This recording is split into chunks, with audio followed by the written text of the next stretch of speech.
Fala galera ligada aqui no canal Rockpedia, sejam todos muito bem-vindos a mais um vídeo. E hoje falando sobre os 40 anos do lançamento de um dos discos que mais fez sucesso ali nos anos 80 e um dos discos que mais fizeram sucesso da carreira do Motley Crue, o Shout at the Devil. Mas antes de começar a falar sobre esse assunto, peço para que você se inscreva no canal se não for inscrito ainda.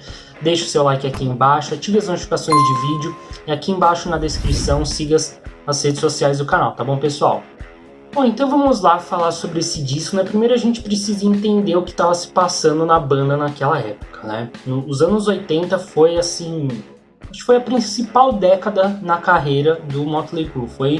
Foi uma década ali que eles realmente estouraram demais, ganharam muita grana, os shows lotavam e eles fizeram parte ali daquela onda do glam metal, seria glam metal, do heavy metal, enfim, aquelas bandas glam ali que tinha, né? Tinha Motley Crue, o próprio Poison, entre outras bandas que tinha aquele visual, aquela cabeleira, muita maquiagem, lenço, e eles eram os queridinhos ali das strippers, das groups, enfim, a gente sabe. Guns N' Roses também bebeu um pouco dessa fonte, só que o Guns N' Roses não é tão heavy metal assim, né?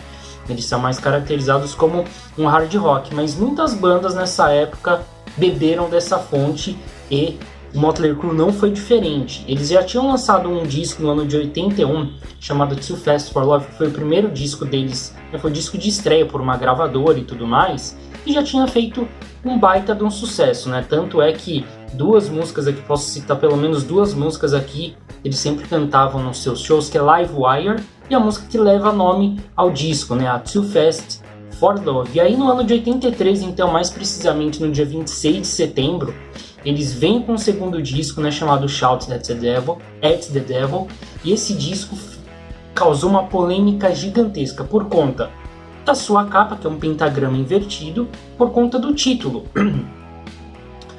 Grupos fundamentalistas cristãos na época apontavam o álbum como satanista por conta dessa faixa título e da capa original, né? E se você for ver, não tinha nenhuma associação, porque a banda até na época eles refutavam essa ideia de que o álbum era satanista e que a banda era satanista, dizendo que a música era Shout at the Devil, not with. O que eles querem dizer? O nome da música é Grite contra o Diabo, não contra ele. Não, grite contra o diabo, não com ele, né? Que seria essa a tradução. Então eles refutavam direto assim nessa questão, e foi um dos álbuns que mais causou polêmica, enfim. E assim, a estética visual da banda modificou um pouco, ela se tornou mais chamativa, né, do primeiro disco para esse. Aí eles adotaram mesmo aqueles cabelo armado, maquiagem pesada, fantasia de couro, bota com salto, que não sei o que.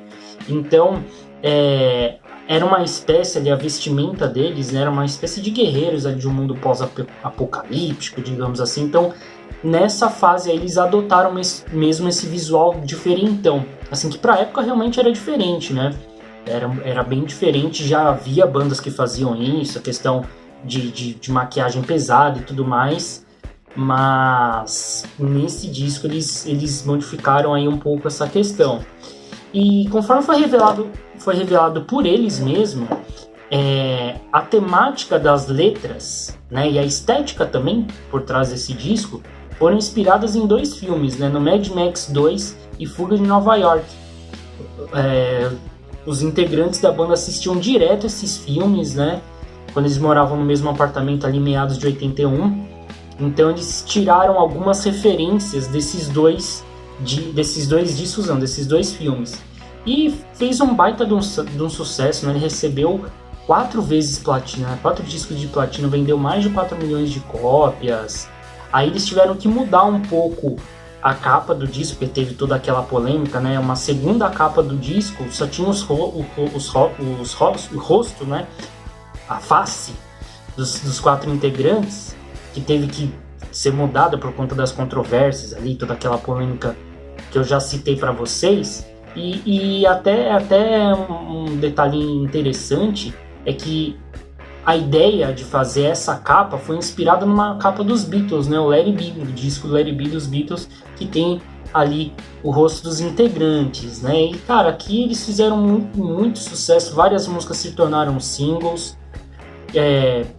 O Shout at the Devil ele chegou à 17ª colocação na Billboard 200. As músicas aqui de maior destaque foram lançadas como single: Shout at the Devil, obviamente, Looks That Kill, essa música é uma das músicas que eu mais gosto do Motley Crue, e Too Young to Fall in Love. Teve várias músicas legais. Foi eleito aqui, ó, acabei de ver aqui, no ano de 2017. Esse disco foi eleito o 44º melhor álbum de metal de todos os tempos pela Rolling Stone. Ele é assim, tem umas guitarras mais pesadas, assim, tudo mais, mas não é bem aquele heavy metal tradicional que a gente está acostumado e tudo mais, mas tem uma pegada, né? Tem uma pegada ali de heavy metal sim. Aqui, cara, até tava ouvindo esse disco esses dias antes de trazer esse vídeo, tem várias músicas que ficaram muito tempo no repertório do Motley Crue. Por exemplo, Shout at the Devil, Looks That Kill. Tem uma versão para uma música do como é que fala? Dos Beatles, né? A Helter Skelter. Ficou muito legal essa versão. Aqui tem Heads Hot, Too Young to Fall in Love, tem 10 Seconds to Love, que é uma das músicas mais legais do Motley Crue. Enfim, aqui realmente a banda estava vivendo a sua melhor fase, né? Por isso que eu coloco principalmente os anos 80 ali, entre os anos 80 e 90, o Motley Crue fez um baita de um sucesso. E tem até um filme que foi lançado da biografia da banda, só esqueci o nome, pode ser que depois apareça aqui para vocês na edição.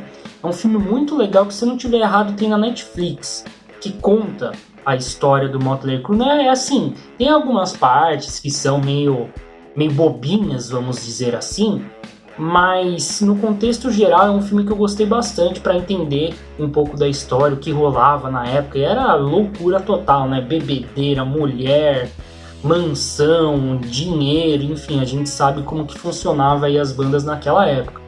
E aqui esse registro de Shout at the Devil simplesmente é um dos discos mais legais da banda. Sinceramente, esses dois aí, o Girls, Girls, Girls, que eles lançaram depois também, acho que essa trinca aí são um dos discos mais legais do Motley Crue, tá bom, pessoal? Então, espero que vocês tenham gostado de mais um vídeo aqui do canal. Vocês, acredito que a maioria aqui que assiste o canal já deve ter ouvido falar do Motley Crue, ou curte alguma música do Motley Crue, né? Quem curte, né, bandas mais das antigas, com certeza já ouviu falar da banda. Então é isso, pessoal.